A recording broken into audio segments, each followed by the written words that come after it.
Hey everyone, welcome back to our channel. Today I will show you how to change your WhatsApp profile picture. It's a quick and easy process, so let's get started.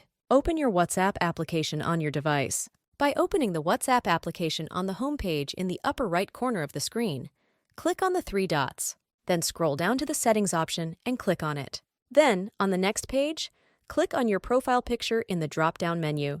The next page will open where you will also click on the profile picture. You can notice at the bottom of the screen, three options are offered, such as Camera, with which you can take a picture and place it on your profile. Gallery, from which you can choose the image you want to post on your profile. Avatar, where you can create an avatar based on your character and place it on your profile. In my case, I will select an image from the gallery and click on the gallery option. A gallery will open where you can choose the image you want to place on your profile. By clicking on the image, a new page will open where you can select the part of the image you want to place using the square. When you are done, just click on the Done option.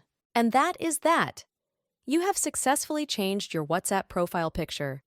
Now you can show off your new look to all your contacts. If this guide helped you, give it a thumbs up and consider subscribing to our channel for more tech tips and tutorials. Thanks for watching and see you in the next video.